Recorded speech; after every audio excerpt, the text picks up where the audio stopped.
Hello and welcome to BYJU'S Exam Prep. Welcome to another episode of International Relations This Week. Under this series, every Wednesday at 8 p.m., we have been covering important geopolitical developments of the last week which have a bearing on India's national interests. These discussions are strictly from the perspective of UPSC Civil Services examination. So if you have been benefiting from this initiative, do support us by liking the video, share your comments below, and don't forget to subscribe to our channel. So let's start with this week's discussion on international relations of the last week. Let's take a look at the topics we're going to cover and then immediately we'll get started with the first topic. We shall be discussing the designation of a Pakistani terrorist as a global terrorist by the UNSC 1267 Sanctions Committee. It's a very important development as far as India-Pakistan relations are concerned, and hence we'll cover this topic in detail. Next, we shall talk about the World Economic Forum, because the annual summit of the World Economic Forum has just begun at Davos in Switzerland. Then we shall take a look at the Indo-Pacific region, where South Korea has brought out a new foreign policy and security strategy, which has an important implication for the Indo-Pacific region. This affects India as well. It has an impact on India's interests, and hence we will cover this topic in detail. Next, we will see how the Starlink project of Elon Musk has been aiding Ukraine in the Russia-Ukraine war. We will also examine the role of private companies in wars and conflicts. And finally, we shall talk about an important defense agreement which has been signed between UK and Japan, which also has implications for the Indo-Pacific. So these are the important topics that we have lined up for today. And let's start with the first topic. Just a couple of days ago, the 1267 Sanctions Committee of the UN Security Council has designated Abdul Rahman Maki, one of the top terrorists of Lashkar-e-Toiba, as a global terrorist. This proposal was moved by India. India provided enough evidence to show that Abdul Rahman Maki was part of Lashkar-e-Toiba. He was based out of Pakistan and he was constantly planning and executing attacks against India, particularly in Jammu and Kashmir. This evidence has helped India nail his role in terror attacks which has happened in the country, and the 1267 Sanctions Committee has accepted the evidence provided by India and has designated him as a global terrorist. This will lead to a set of sanctions against him, and this represents India's fight against terrorism through multilateral institutions such as the United Nations. Abdul Rahman Maki, who you can see in this image over here, he is one of the top planners and financiers of Lashkar-e-Toiba. He's also the brother-in-law of Hafiz Saeed, who's the leader of Jamaat-ud-Dawa, the parent organization of Lashkar-e-Toiba. Hafiz Saeed leads these outfits, that is Jamaat-ud-Dawa and Lashkar-e-Toiba, which have carried out a series of attacks against India, including the 26/11 Mumbai attacks. So let's thoroughly understand the composition, the role, functions of this sanctions committee. Let's understand India's efforts at the UN to combat terrorism. See, for example, in 1996, India had also proposed a convention called the CCIT Convention, or the Comprehensive Convention on International Terrorism, to combat all forms of terrorism. This proposal by India would have mandated all the UN members to adopt a national law which would criminalize all forms of terrorism. Without distinguishing between good and bad terrorism, it would have led to criminalization of all forms of terrorism. It would have mandated every UN member to deny safe havens and terror sanctuaries present within their territory. It would have pushed every country to target all forms of terrorism and eliminate terror financing and access to weapons for these terrorists. But unfortunately, India did not get enough support to push this convention through, as many countries were opposed to it. Many countries still rely on terrorism as a geopolitical weapon. They themselves are involved in sponsoring non-state actors. They use them as proxies to target their rival countries. So many big powers did not support India, and a few other countries were concerned about possible human rights implications of such a law, as it could potentially be misused in authoritarian countries. So because of this opposition, the convention proposed by India was never adopted at the UN. But even now, every year, whenever we address the General Assembly, we bring up this proposal again and we ask the UN members to support India's convention.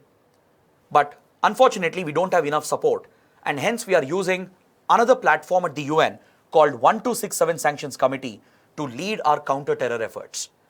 This is a part of India's diplomatic initiative to put pressure on Pakistan to target Pakistan's state sponsorship of terrorism by using multilateral platforms such as the United Nations. So that is why it becomes important to understand what exactly is the 1267 Sanctions Committee. This committee was established in 1999 through UNSC resolution number 1267. That's why the Sanctions Committee is known as the 1267 Sanctions Committee. It was adopted through resolution number 1267. It is also informally known as the Al-Qaeda and Taliban Sanctions Committee, because initially it was established to mainly target the terrorists belonging to Al-Qaeda and Taliban. Over the years, the resolution has been amended and updated as well. In 2001, it was upgraded after the 9/11 attacks to make it a more stringent arrangement at the UN to target global terrorists. It was amended again in 2011 and 2015 when ISIS rose to prominence and became a notorious terrorist organization. So today it is also referred to as the ISIL, Islamic State in the Levant region, which is the other name for Islamic State, or it's also referred to as Daesh. So this Sanctions Committee is also known as ISIL or Daesh and Al-Qaeda Sanctions Committee, because through this Sanctions Committee, terrorists belonging to these global terror groups are targeted and designated with sanctions. Those terrorists who are linked with them, who are working with them, taking support from them, will also be targeted, and hence terror groups like Lashkar-e-Toiba, Jaish-e-Mohammed can also be targeted by India. Because these terror groups that Pakistan has nurtured against India share very close links with Al-Qaeda, Taliban and others. This Sanctions Committee is comprised of all the 15 members of UN Security Council. The P5 countries, the 5 permanent members of UNSC, that is US, Russia, China, UK and France, they are all members of the Sanctions Committee along with the 10 non-permanent members. So these 15 countries, they take the decision based on consensus. So any UN member state, even a country which is not part of UNSC, can bring up a proposal at this committee and argue that a terrorist should be designated as a global terrorist by providing enough evidence against the individual. The proposal along with the evidence is submitted to the Sanctions Committee, and if all the 15 countries are convinced, then the Sanctions Committee will designate this individual as a global terrorist, and immediately sanctions will apply against these individuals. So since the decisions are made by consensus, even if one member does not agree, then the proposal will not pass through. So basically, all the 15 countries have a veto. Even if one country in this Sanctions Committee does not agree with the proposal or it asks for more evidence, then the proposal will not go through because the decisions are made by consensus. So India has used this Sanctions Committee multiple times to specifically target Pakistan-based terrorists. The idea is to engage in coercive diplomacy and expose Pakistan's role in sponsoring terrorism against India. Once a terrorist is designated as a global terrorist through this committee, it establishes the role of these state actors in sponsoring these terrorists and these terror outfits. So once they are designated, 3 types of sanctions will apply against them. Every UN member will be obligated to place a financial and economic sanction against the terrorist and freeze all financial assets that are connected with the individual. All the financial assets owned by the terrorist and by his friends, family and accomplices will be frozen by all the UN member states. This will financially cripple the terrorist to plan and execute attacks. It also leads to a travel ban that will restrict the movement of the terrorist. UN members will be obligated to prevent the terrorists from traveling from one country to another, from one place to another. If they detect their presence, they are bound to detain them and arrest them as well. And finally, it leads to an arms embargo because all the nations are obligated to deny access to weapons to these globally designated terrorists. So as they lose access to funds, weapons, and as their movement gets restricted, it cripples their ability to plan and organize terror attacks. That is why the Sanctions Committee can be quite effective in countering terrorism. And India has been using this platform quite effectively over the years. In fact, immediately after the Mumbai attacks, India pushed a resolution with the support of the United States and got Hafiz Saeed designated as a global terrorist. Hafiz Saeed, the leader of Jamaat-ud-Dawa and Lashkar-e-Toiba, which has planned many attacks against India, including the Mumbai attacks, was designated as a global terrorist. The leader of this outfit was designated as a global terrorist.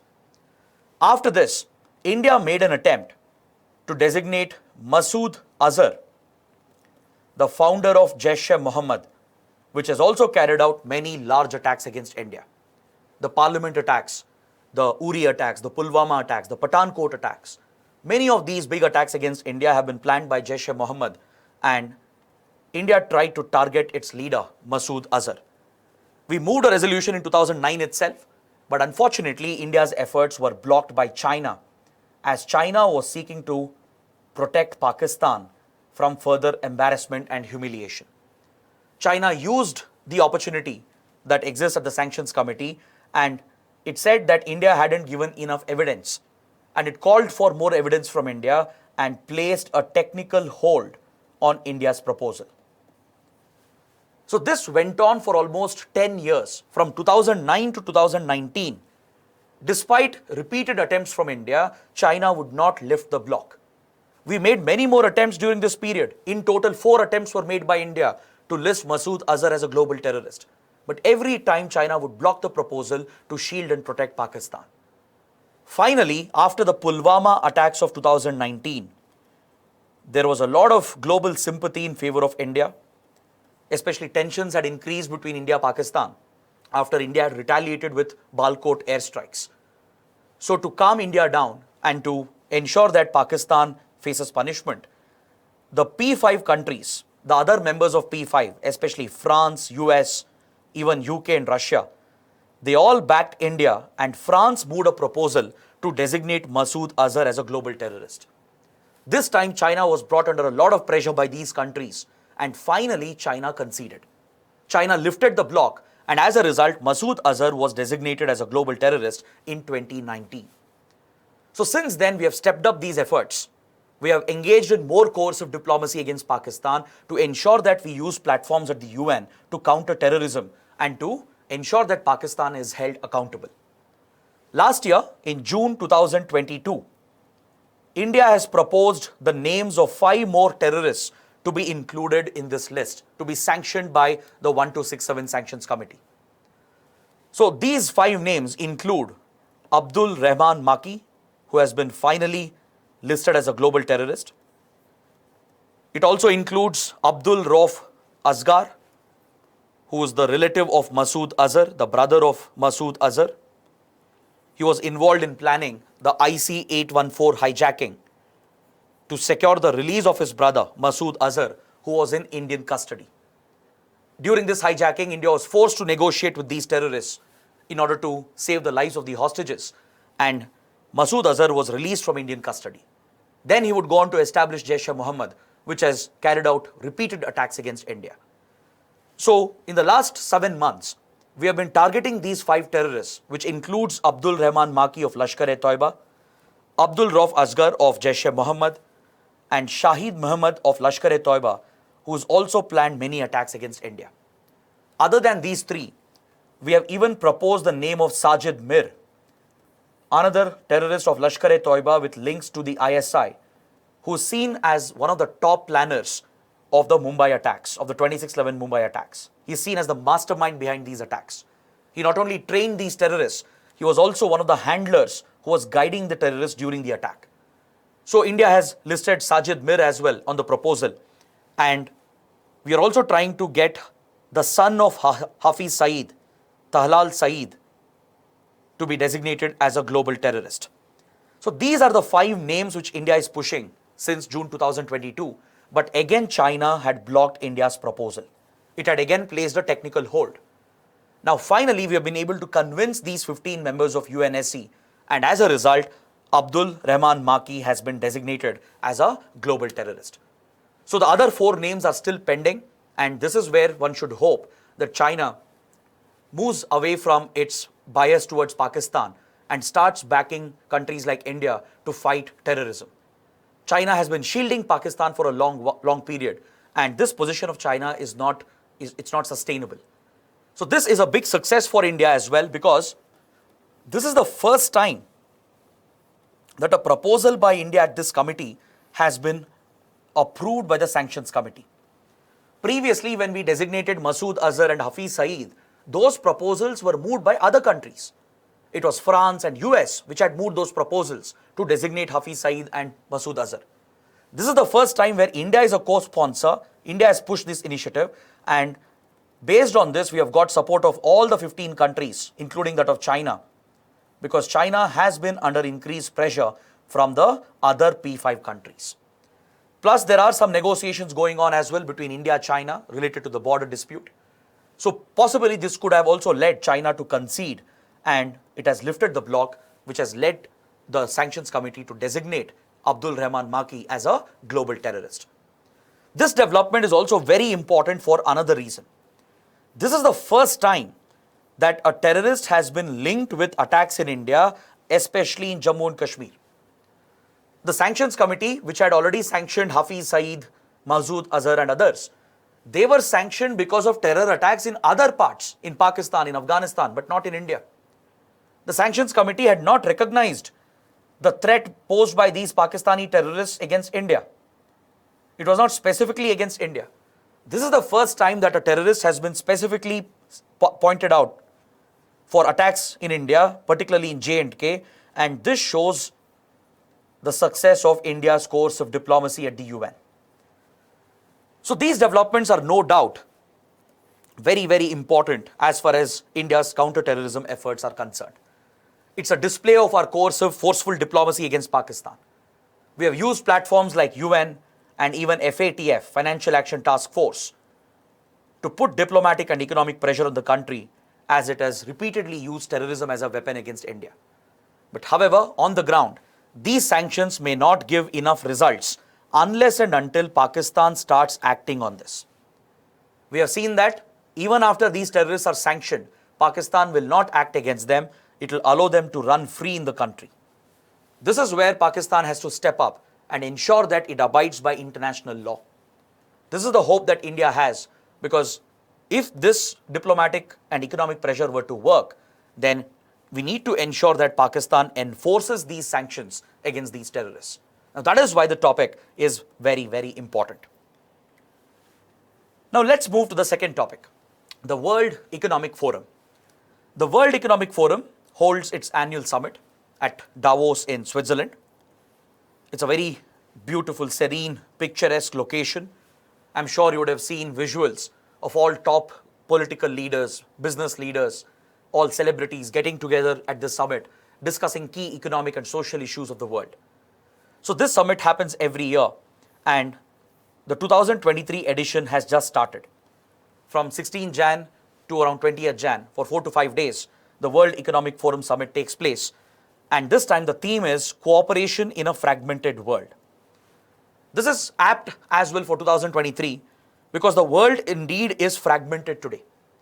We have the Russia-Ukraine war, which has divided the world, the ongoing standoff between Western countries and Russia, the ongoing Cold War between US and China, and global problems such as inflation, the looming threat of an economic recession, the challenges created by climate change, social inequality around the world. All these global problems have indeed fragmented and divided the world. So the right theme has been chosen for this year's World Economic Forum meeting. And in this context, let's take a look at the background to the World Economic Forum. Let's understand a few important facts and few important concepts related to World Economic Forum. It would be very, very helpful for your prelims in particular. Next week, if there are any big developments out of this meeting, we shall cover that as well in the next session. See, the World Economic Forum is essentially a non-governmental body. It's a lobbying organization which engages with governments, policy makers. It brings together top leaders from the corporate world, top business leaders, social activists, several NGOs and global organizations. So all the key players in the world who play a role in the global economy, who play a role with regard to socio-economic welfare, they are all brought together at the World Economic Forum. This forum was started by a popular German economist, Klaus Schwab. He was the founder of the World Economic Forum. He started this initiative back in 1971. His idea was to promote the concept of stakeholder capitalism. Klaus Schwab, who is an economist, he believes in a theory called stakeholder capitalism. I'll explain what it is. As you know, capitalism is an economic model which favors the corporate, which favors the private enterprise. In the capitalist state model, the state takes a backseat and allows free enterprise, private enterprise to dominate the market. The market forces will take over. So in any private enterprise, as you know, the primary motto is profit. Generally, in capitalism, the misconception is that a private business is all about profit, short-term profit, primarily for the shareholders in the company, those who have invested in the company. But Klaus Schwab said that capitalism is actually much beyond that. We should think much beyond that. And he said that we should keep all the stakeholders in mind while promoting the model of capitalism. According to Klaus Schwab, it's not just the investors or shareholders who are involved in a business, who are impacted by a business. Any business, any corporate business affects the society, affects the economy. It has a bearing on lenders, customers, suppliers, the employees, and in general the society and the environment itself. So considering the impact of a business on all the stakeholders is essentially the model of stakeholder capitalism. So this is the theory, the concept that was proposed by Klaus Schwab. And to realize this idea, he brought out and established the World Economic Forum, so that all the government leaders, politicians, business leaders, policy makers, diplomats, social activists, NGOs, all the stakeholders could come together to make not just an economic difference, but also a social difference. That's why World Economic Forum is not just limited to economic issues. It looks at issues related to technology, climate change, environmental issues, war and conflict. All these issues are looked at by the World Economic Forum. It's a gathering of all the top leaders from different segments, different sectors, and it provides for a vision for the global community. That is why the World Economic Forum is very, very important. This forum is sponsored by its partners, who are mainly from the corporate sector. Many large companies, including the likes of Apple, Apollo Tyres, many Indian companies also back the World Economic Forum. And it's usually large companies which have very big turnovers. They are the partnering corporations of the World Economic Forum. They sponsor this initiative every year. World Economic Forum also conducts in-depth research into many areas of governance, economy, and social issues. It mainly focuses on the intersection of technology and issues of the global commons and global security issues. Where these three intersect, that is where the World Economic Forum is mainly focused upon. See, today, the global economy is driven by the fourth industrial revolution. The fourth industrial revolution is based mainly on emerging technology, such as artificial intelligence, big data, neural networks, etc. So World Economic Forum focuses on such disruptive technologies. It focuses on global commons, that is, issues affecting the world. It could be climate change, it could be disasters, extreme weather events, wars and conflicts as well, because of its focus on security issues. It looks at all these issues that are affecting the global economy, and at the intersection of this is where the World Economic Forum functions. So along with the private corporations, it works very closely with governments, policy makers, and even social activists, thinkers, intellectuals, etc. And it brings out a vision for the global economy to focus on inclusive, sustainable development. to revive growth, to promote economic growth, to ensure that the growth is inclusive, balanced and equitable, ensure that environmental issues are addressed, climate change is tackled, to ensure that disruptive events like wars and conflicts are tackled to allow the global economy to sustain. All these issues are discussed and looked into by the World Economic Forum. That is what makes this gathering very, very important. And from an examination point of view, you need to remember the important reports that are brought out by the World Economic Forum. This is very, very important for prelims. We've already seen such questions coming because the World Economic Forum is playing a critical role in not just the global economy, but also in global governance.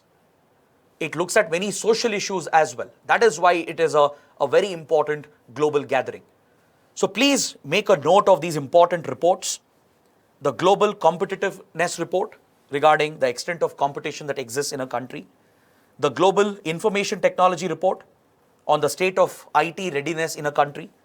Global Gender Gap Report highlighting gender inequalities. Global Risks Report, which focuses on all types of global risks to the economy.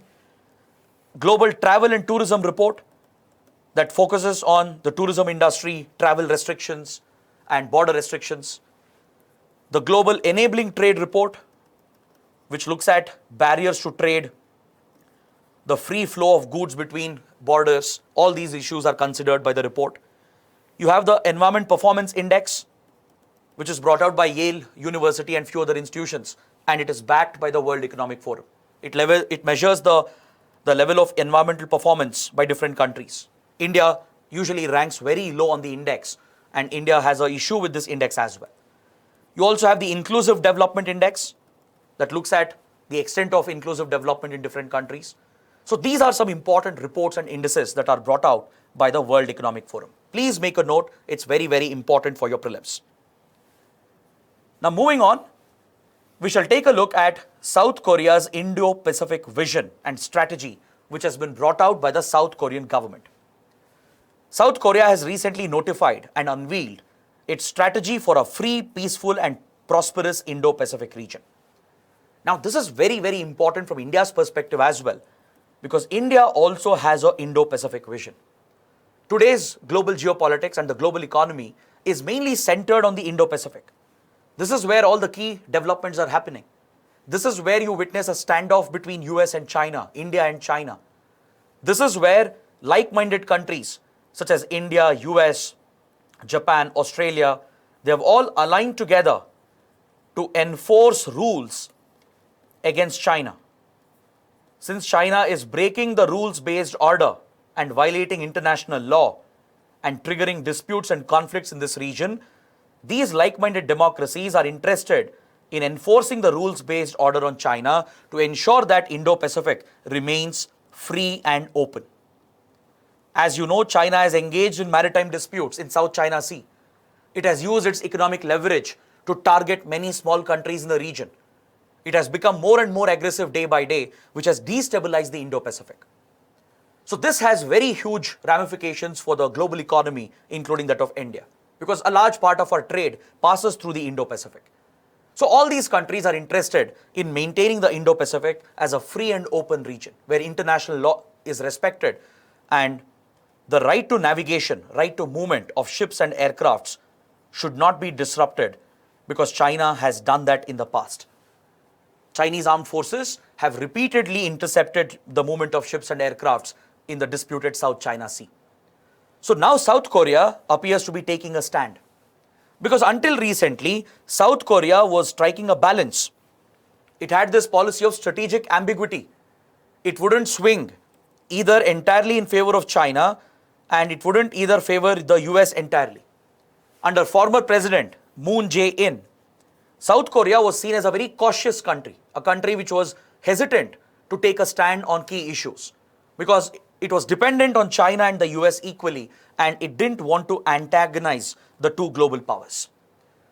So this was seen as a passive, reactive policy of South Korea. So now the new president is providing a change to this approach, and South Korea seems to be moving away from this balancing act. In the last few years, in the last 2 to 3 decades, South Korea was always stuck in the middle. On one hand, it was dependent on the US for military support and economic support. The US has stationed military troops in South Korea to defend it against the aggression of North Korea. Ever since the Korean War of 1950s, US has been directly involved in the Korean conflict, and it has been backing South Korea. It has even stationed military troops in South Korea. Recently, the US proposed the deployment of the third missile defense system, the Terminal High Altitude Area Defense System, which is basically a surface-to-air missile platform to deal with aerial threats from North Korea. So, South Korea has a very close military and economic engagement with the US. Parallelly, South Korea has been dependent on China as well, because there is a lot of economic dependency over here. China is a major investor in South Korea. Most of South Korea's exports are headed towards China. And China also sends a lot of critical exports, which is very, very relevant for South Korea's economy. South Korea is an industrialized nation, depending on automobiles, electronics, etc. But a lot of components, raw materials come from China. So South Korea is heavily dependent on China economically, and it is also threatened by the military aggression of China. So as a result, South Korea was often caught in between. It would strike a balancing act without choosing sides between them. So when US proposed the deployment of the THAAD missile system, China opposed it. And when South Korea showed interest in joining the AIIB, the Asian Investment and Infrastructure Bank, which was led by China, it was opposed by the US. So essentially, South Korea was getting torn between the two global powers. Something similar would happen with North Korea. As you know, South Korea and North Korea are arch rivals. North Korea has been extremely aggressive, especially with regard to its nuclear and missile testing. And it has repeatedly instigated South Korea by carrying out multiple tests. Every time South Korea has taken military assistance and diplomatic support from the US, and North Korea has done the same by seeking support from China. So this has always placed South Korea at a disadvantage, and it was seen as a passive country which was not taking a stand on these issues. It was seen as a country which was stuck in between and trying to balance it out between China and US. But now, it appears that South Korea has shown a bold vision. It has brought out a new Indo-Pacific strategy that envisions South Korea as a global pivotal state. It wants to play a pivotal role, a key role in the Indo-Pacific, and it is seeking out an active role to shape the developments in the region. It wants to be actively involved in the economic, diplomatic, and military developments of the Indo-Pacific. The doctrine says that it will be focusing on 3 principles of cooperation. It will be looking for partners who are like-minded. It will look out for democracies which are inclusive, which build a trust-based relationship and provide for a reciprocal relationship, a relationship of give and take. Now, this principle of South Korea will perfectly align with India's foreign policy. India is also a major player in the Indo-Pacific. That is why the topic is very important, because India and South Korea already have a close relationship. And this document, which was brought out by the South Korean government just a few weeks back, gives a special priority for India. There is an entire paragraph in this document related to India. In this document, South Korea talks about the strengths of India. It mentions India as a IT and space hub, a country with the second largest population, which represents a very attractive market because there are many South Korean companies working in India. You have the likes of Hyundai, LG, right? The list goes on. India and South Korea have very close economic ties, military defense relations as well. We have even signed a free trade agreement, the Comprehensive Economic Partnership Agreement. So in this document, South Korea is talking about India as a very lucrative market, as a leader in IT, space, and other critical technologies, and it also focuses on the strategic defense and military relations between the two sides. So this clearly shows that South Korea will step up its ties with India. It will have a strategic military angle to it, and that is why it is very, very relevant. The document is prioritizing the special strategic partnership that India and South Korea have established over the years. This perfectly aligns with our Indo-Pacific vision to maintain this region as a free and open region in line with international law. You never know, there is a proposal to bring South Korea as well under the Quad grouping that already includes India, US, Japan and Australia. There has been a proposal in the last 2 years, especially by the US, to bring South Korea also under the Quad or the quadrilateral grouping. Right? So this has very important implications for Indian interests. That is why you should have basic knowledge about the Indo-Pacific strategy and vision that has been brought out by the South Korean government. Because this document is giving India an important space in the Indo-Pacific. It is recognizing the role of India, and it could strengthen India-South Korea relations across the economic domain, military and defense and diplomatic domain.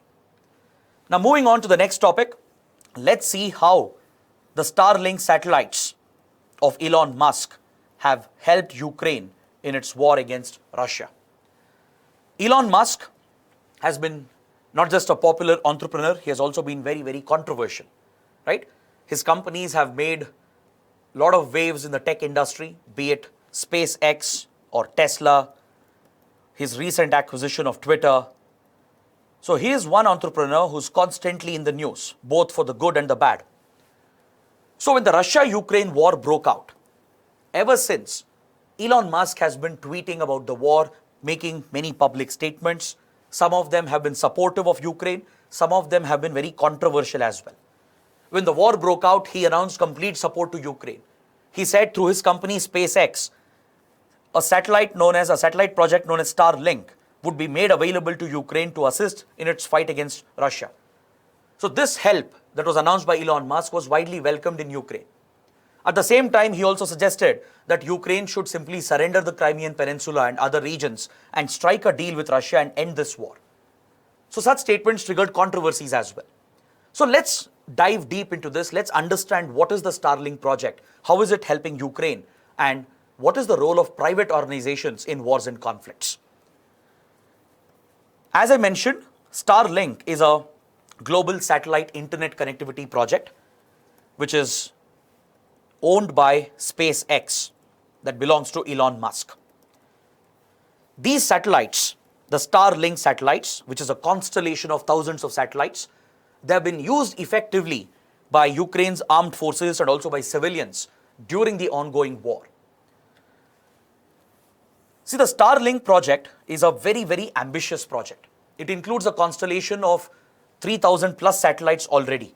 These are very small satellites that are placed in low Earth orbit. They are placed in batches. They are placed in almost a linear alignment. And you can even see these streaks visible in the night sky. You can see a train of lights running through the night sky sometimes. And it is nothing but the constellation of Starlink satellites, which are in low Earth orbit. These satellites are specifically designed to provide high-speed internet connectivity, which is focused on particular regions of the world. The grand plan is to have anywhere between 12,000 to 40,000 satellites in orbit in the coming years, so that Starlink project can cover almost the entire world, providing internet in the remotest of remotest places. The best part about Starlink is that the ground infrastructure is very minimal. Generally, for satellite communication, you need extensive ground infrastructure to receive the signals and to amplify them, to make use of them.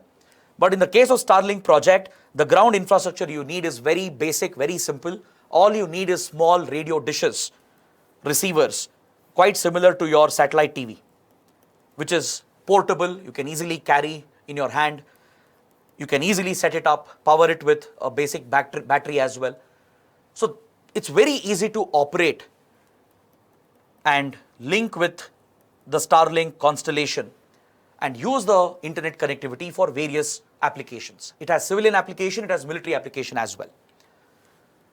This company has even developed a mobile application for both Android and iOS. It makes use of augmented reality, which helps the users identify the best location where these receivers can be set up, where the best strength can be received from the satellites, and there you can set up the receivers. So in Ukraine, these satellites have played a critical role during the war. In fact, when the war started, Ukraine's Minister for Digital Transformation, he tweeted asking Elon Musk to help in this conflict.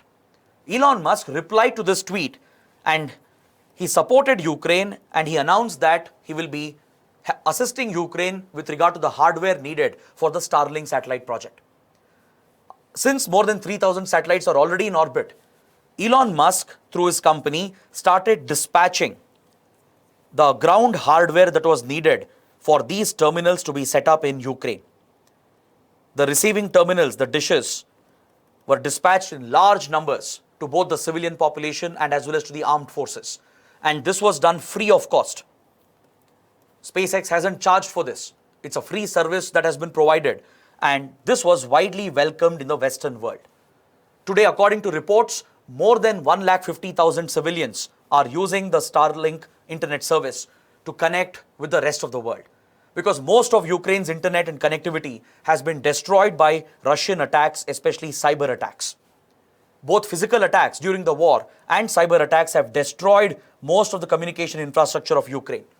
So civilians are heavily dependent on this, and even the Ukrainian government and the armed forces are using these receivers quite extensively. Since they are very small to carry, they are portable, they can be powered even by a car battery, they are very easy to set up in a combat environment, it's easy to move them around, and it has been playing a big role in the war. Ukrainian armed forces have been using these satellite links to upload images of Russian targets to their command stations, to their headquarters, and to make key decisions regarding the war options that can be exercised by the commanders of Ukrainian armed forces. They are using it for picking out Russian targets, pinning Russian targets, and getting the approval from their command to go ahead and strike these targets. It provides for very quick uploads of not just images, but even sharing of precise location of Russian targets. This satellite constellation has reportedly been effectively used to guide and navigate Ukrainian drones that have attacked Russia with great effectiveness.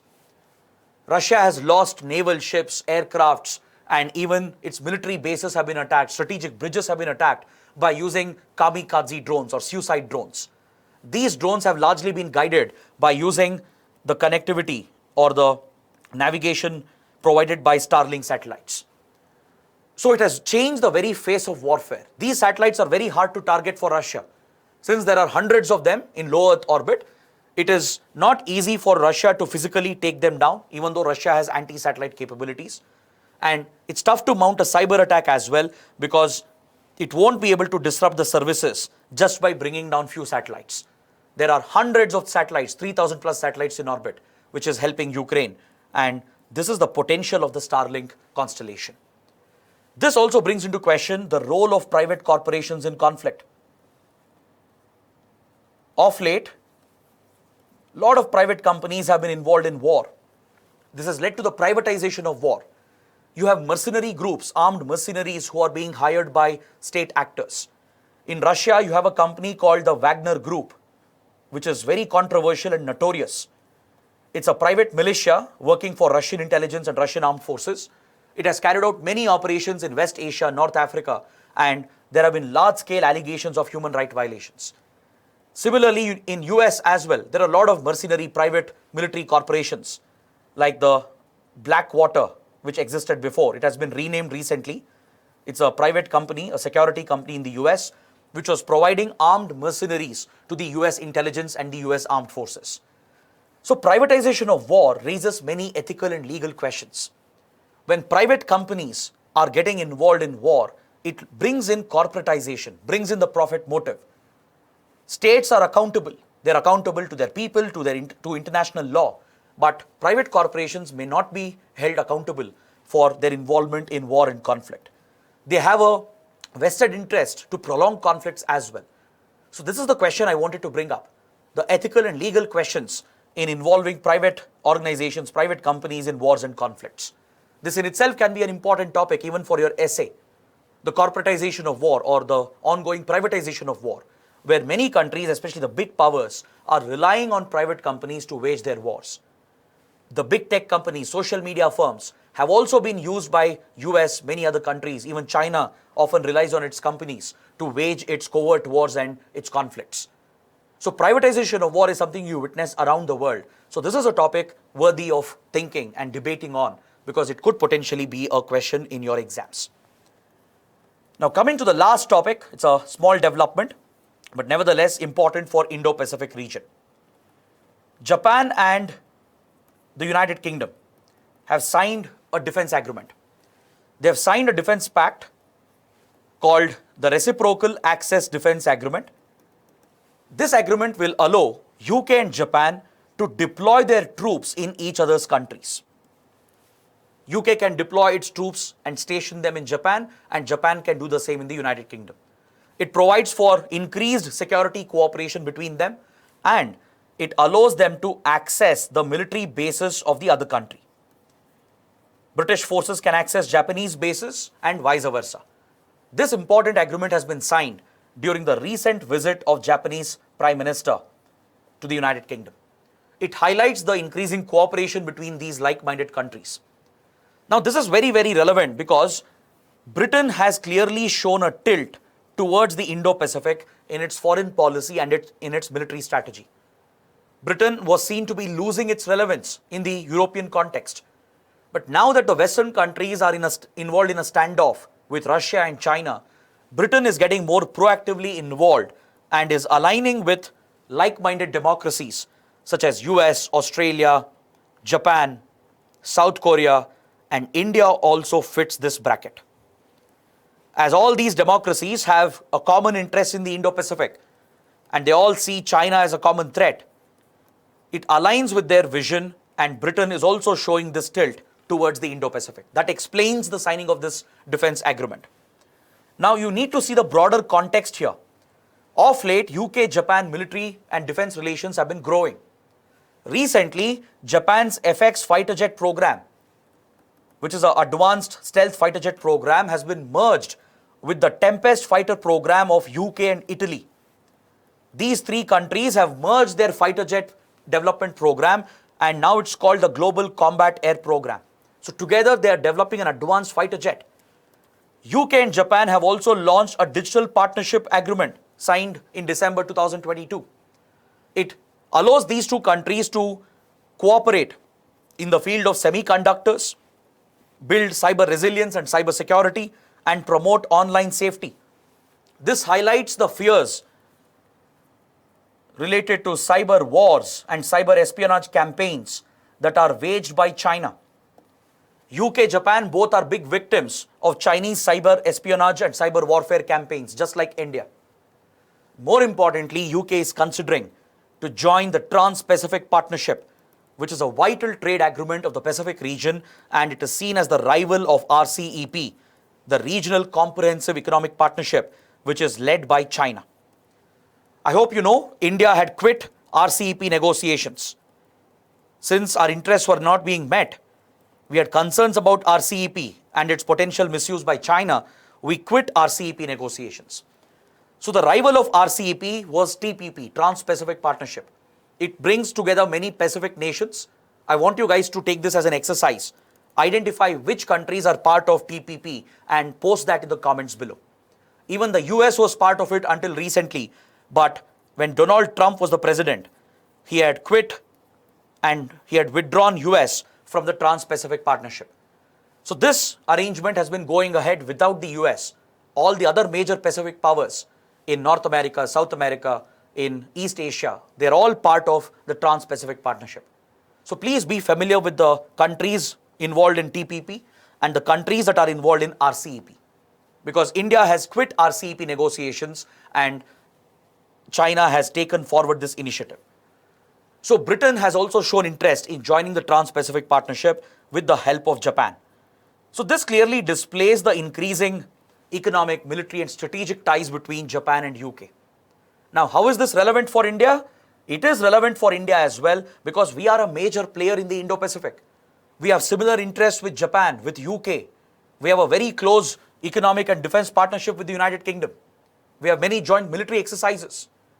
So it is possible for India, UK to get more closely involved in the Indo-Pacific and even have joint military operations, maybe even bring UK under the Quad, just like South Korea. So there are many possibilities that exist here, and these like-minded countries, these like-minded democracies, all of them who have issues with China, coming together in the Indo-Pacific is a very big development in itself, right? Because it aligns with India's vision of a free and open Indo-Pacific. That is why this development is relevant for India's foreign policy. On this note, I would like to bring my discussion to an end. We have covered 5 important topics along with many other related issues. I hope it was a good, fruitful discussion. Do let me know how it went. Support the initiative by liking the video, post your comments below, and don't forget to subscribe to our channel. Thanks for watching. Good night.